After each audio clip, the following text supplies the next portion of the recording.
Hai semuanya, Sumber Makmur kembali lagi nih. Wah, serunya kita kembali lagi ya. Seneng he. Oh iya, di sini kita bakal ngomong-ngomong apa nih? Dih, kamu kok kepo sih? Ya lihat aja nanti.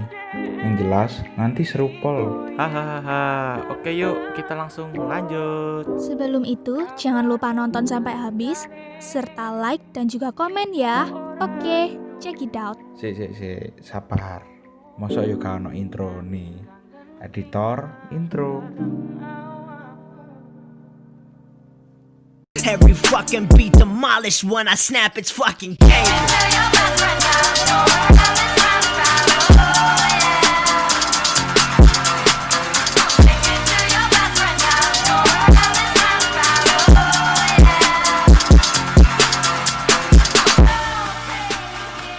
Nah, lanjut Rek.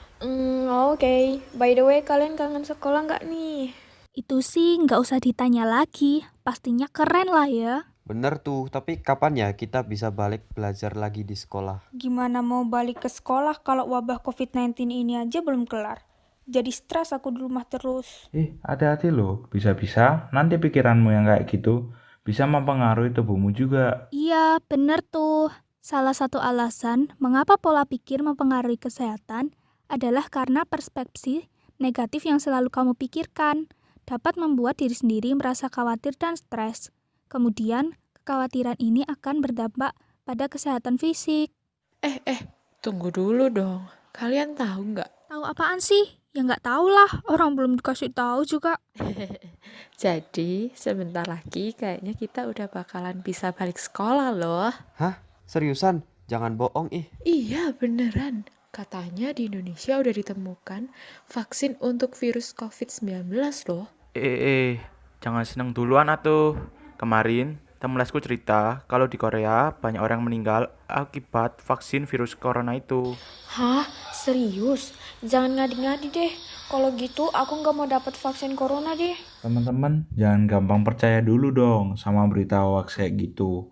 Vaksin yang belum 100% aman itu nggak mungkin diberikan kepada masyarakat tanpa melewati serangkaian tes dan uji coba. Bener tuh, jangan bikin orang-orang takut sama berita hoax itu deh. Oh gitu, ya deh maaf ya, lain kali aku bakal menyaring informasi yang 100% real deh.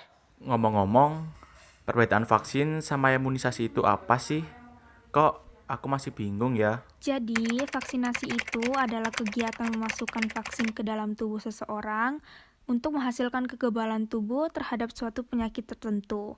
Nah, kalau imunisasi itu adalah proses ketika seseorang menjadi kebal sama penyakit tertentu melalui vaksinasi. Aku tambahin ya, secara sederhana dapat disimpulkan bahwa vaksinisasi adalah tindakan mendapat vaksin, sedangkan imunisasi hasil dari vaksinisasi, yaitu terbentuknya kekebalan tubuh atau proses dalam tubuh agar seseorang memiliki kekebalan tubuh terhadap suatu penyakit. Ngomong-ngomong, tadi sempat ada kata sistem imun ya? Apa sih sistem imun itu? Jelasin dikit dong. Sistem imunitas sendiri merupakan sistem pertahanan atau kekebalan tubuh yang memiliki peran dalam mengenali dan menghancurkan benda-benda asing atau sel abnormal yang merugikan tubuh kita.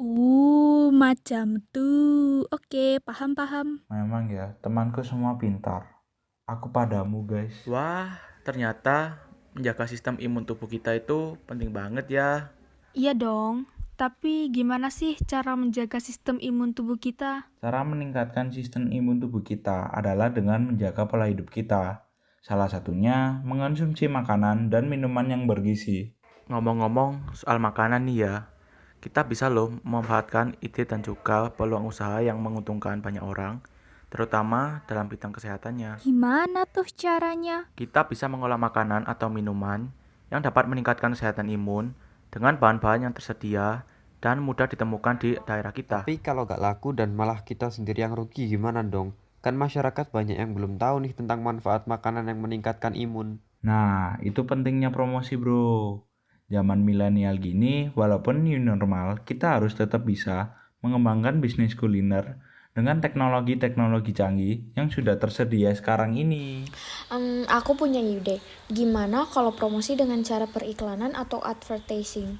Aku sih nggak paham soal begituan. Jelasin dong. Jadi, promosi produk hasil usaha makanan khas daerah periklanan merupakan sebuah bentuk komunikasi non-personal yang harus memberikan imbalan atau pembayaran kepada sebuah organisasi atau dengan menggunakan media massa.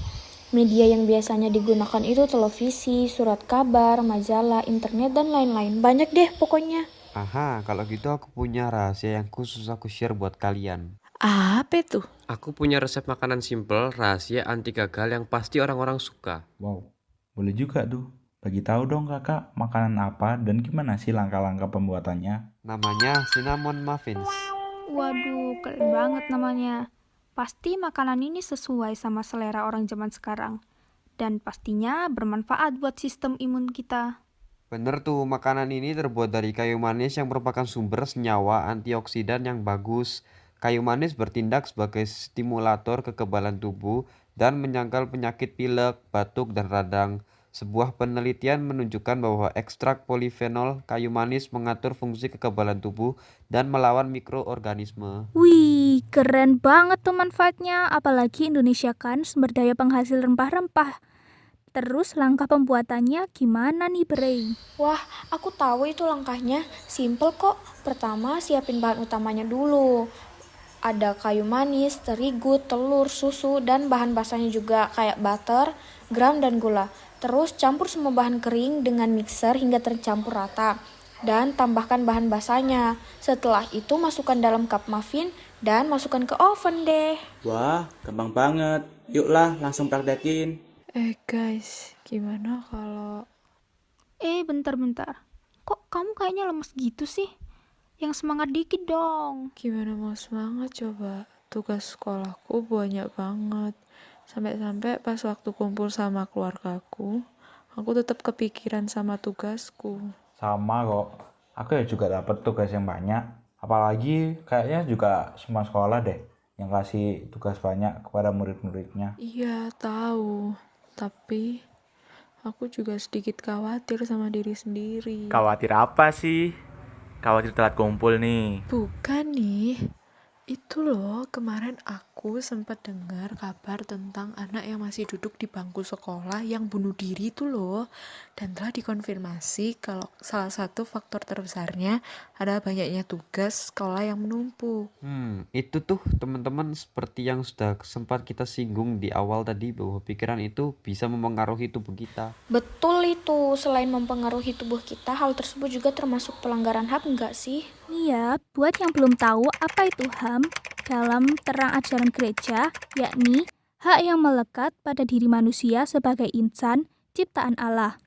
Hak ini diberikan kepada seseorang atas dasar kedudukan, pangkat, atau situasi. Terus hubungan sama bunuh diri apa dong? Dan gimana tentang pandangan-pandangan lain soal bunuh diri?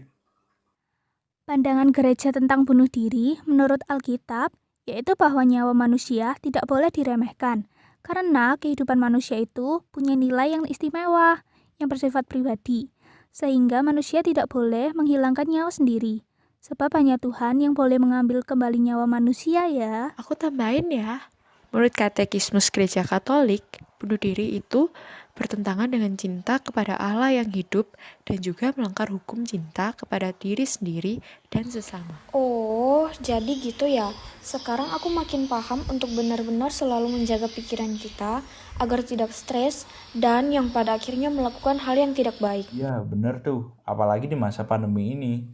Selain jaga imun tubuh kita juga harus jaga hati dan pikiran kita agar kita tidak berpikir untuk melakukan hal-hal yang buruk. Nah, cara untuk menjaga hati dan pikiran kita sebenarnya hampir sama dengan menjaga imun tubuh.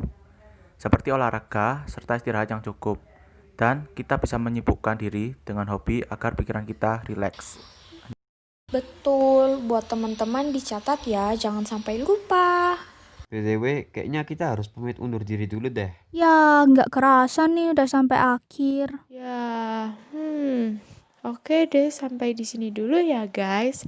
Terima kasih buat kalian, teman-teman yang udah denger podcast kita dari awal sampai akhir. Oh iya, jangan lupa like, komen, dan subscribe channel kami ya. Dan jangan lupa untuk jaga kesehatan kalian. Bye-bye.